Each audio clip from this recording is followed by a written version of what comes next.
All right, take two. Take two. It started raining outside. So, friends, welcome to my story time. I have so much to share with you. First off, laying the ground. Context, I guess, yeah, context. So, it's been a beautiful weekend. The club has been very kind to me. I worked both Friday and Saturday, and the energy was just, it was spectacular.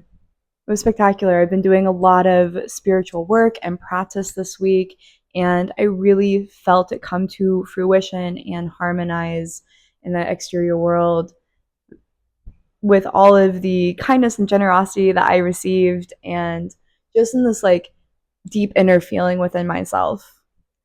Yeah. So when this opportunity came up last night, I was like, okay, let's see. Let's see. Let me just like peek and see how it goes. And it was spectacular. It was absolutely divine. So I had met this guy yesterday, Friday night at the club. He was in town from Tennessee for his bachelor party. And so him and all of his mid 40-year-old friends were like just doing men things in Atlanta for the weekend, like going golfing and going to a strip club and, as men do, right? So last night I'm getting off of work and he texted me and he was like, pool party? Pool party? I was like, ooh, you know what? Like, I'm open. I'm open. Let's see. Let's see. And then he put his money where his mouth is. And I was like, that's perfect. I told him I need a band to pop out. And he said, I got you, babe. What's your Venmo?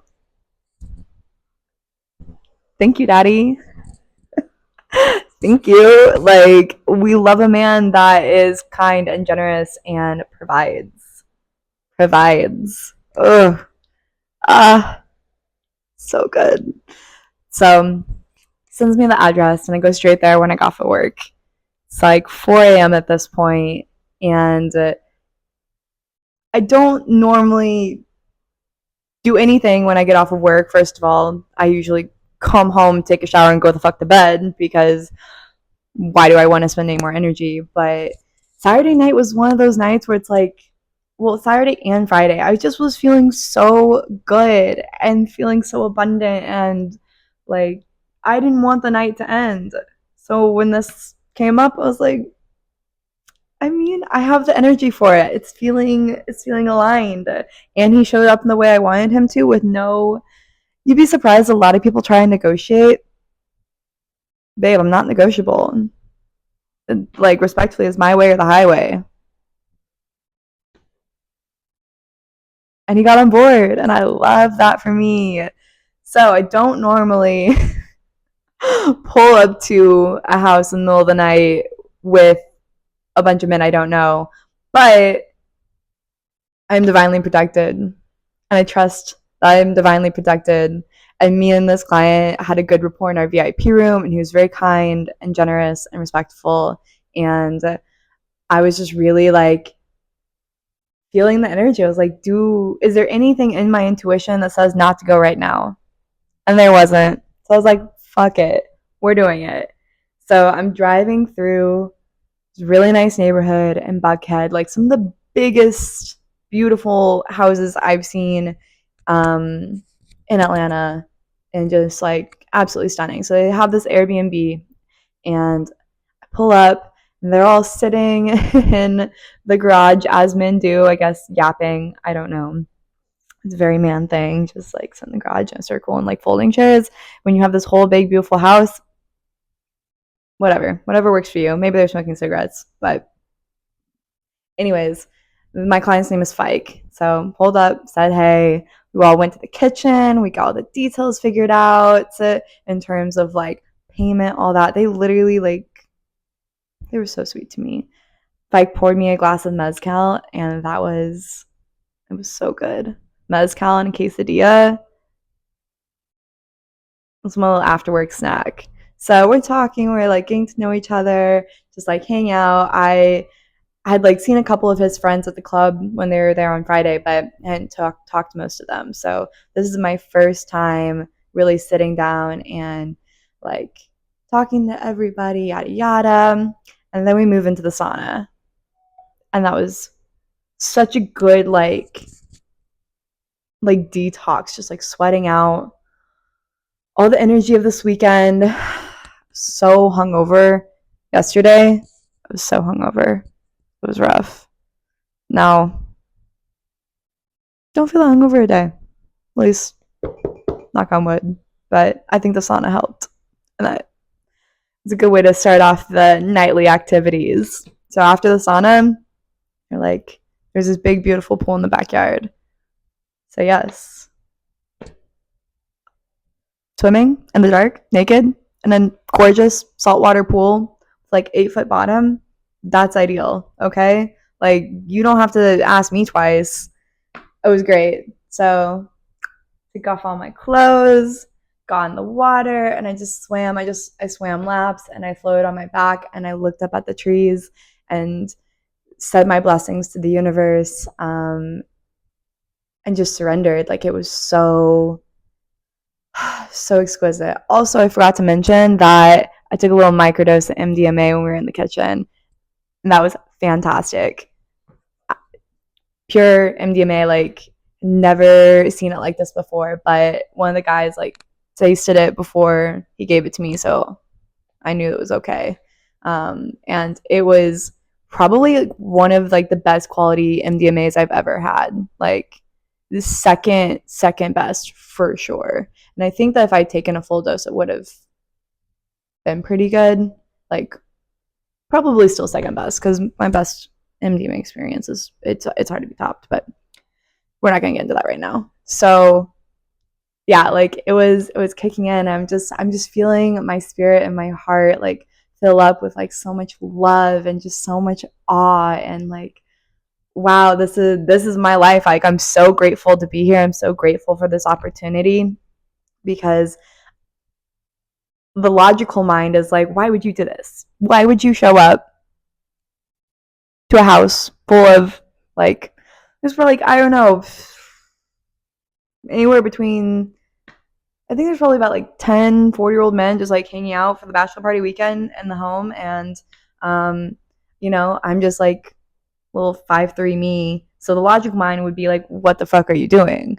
But the intuitive mind says, you're safe, you're protected. I trust that this experience is exactly what you need. And it was. It was. It was.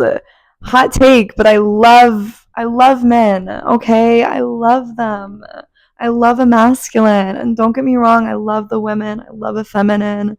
But as somebody who has had chronic daddy issues, this experience of really stepping into like my personal power and allowing myself to feel confident in the decisions I'm making, because I recognize what feels safe, what doesn't, what the red flags are, what I need to do in order to protect myself, like set the boundaries, set the expectations. I know my limits now. And I just felt like I have grown so much in the past 4 or 5 years, that an experience like this can be so transformative and so wholesome and grounding, instead of something that is harmful. And I think it takes a lot of work to get there. It takes a lot of work to get there. But I'm just really proud of myself. Before I even like left the club, I was like, all right, like, these are the ground rules. This is what I expect. This is what's going to happen. And it was like, all right, word, like, done. It's just, again, like, the energy was there, the rapport was there, and it provided. It provided. And so it's, probably like past 5 a.m. at this point, 5, 6 a.m., and I'm just skinny dipping in the pool, and like nobody else is naked because I set the rules. And It's dark, it's quiet. The water feels so cool and freeing against my skin, and I feel so alive. And I feel so safe to be witnessed. To be witnessed by all of these beautiful masculines. Like they literally just sat at the pool deck and like watched me swim for a while. Like we lit a joint, I took my little 4 puffs, past that shit, and like I just enjoyed myself and it was great. And then they were like, can we talk about private lap dances? I was like, you know what? Sure. Why not? Why not? So there was like this den that was right off of, like, the sauna was on one side and the doors to the pool were on the other. And it was dark and it was quiet. And I was happy to be in this experience, to dance to my music in a safe, comfortable, relaxed, peaceful setting. It was great. So I set the ground rules. I told them boys, like, okay, everybody gets one song, one song. That's it. And when each person came back there, like not everybody got dance. It was maybe, I think it was actually only like 3 people that got a dance. Yeah. And when they got back there, I was like, all right, this is how it's going to work. Again, one song. There's no kissing. There's no touching. I will determine how much of my clothes I want to take off. And my best advice to you on how to really enjoy this experience is just surrender. Surrender. Step back. Relax. Let me take over. And it was fantastic. And like as a Gemini, this kind of experience, it just works really well to my skill set because I was able to form this connection with every single person, regardless of how much we really talked, but just by feeling present in my energy and feeling open in my energy to that connection. And so with all 3 of the guys that I danced for, it was a curated experience. It was curated. Like I didn't do like the same, 4 routine moves for each person. It was like, no, I sat with you. I looked in your eyes. I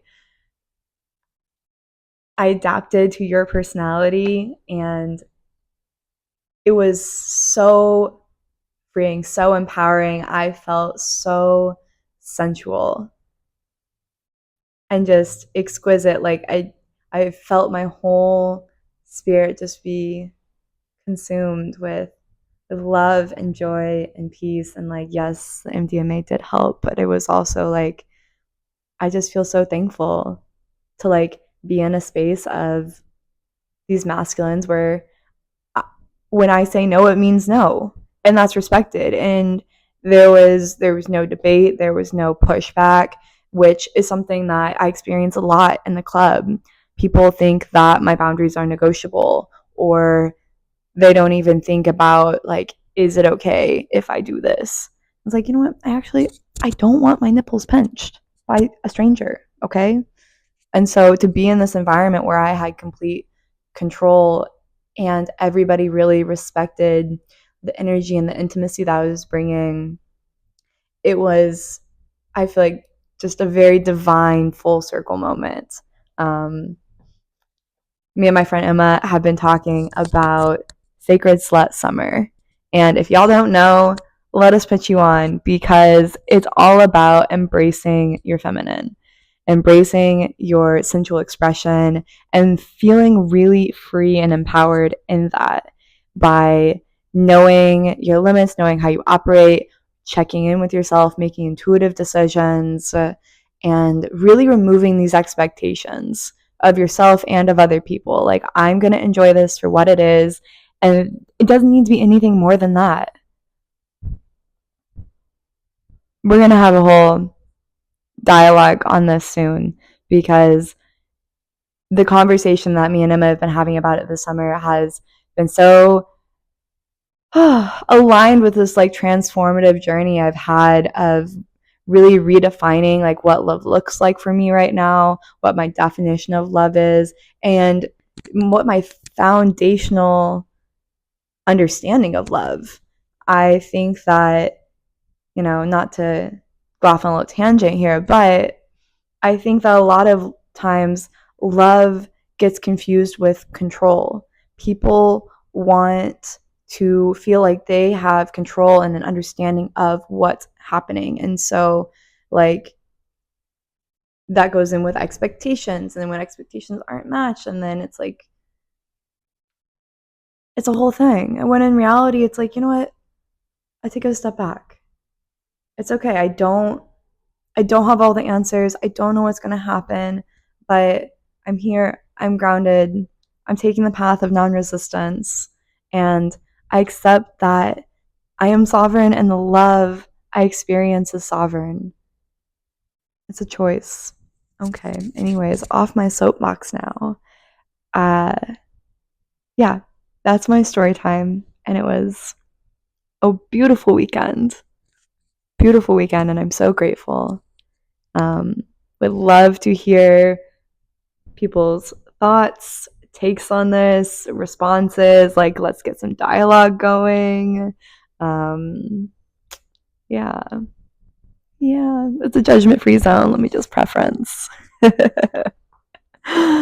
Yeah, very grateful. Thank you for being here. Thank you for witnessing me. Thank you for listening. And I hope this was entertaining and that you had some good takeaways from it.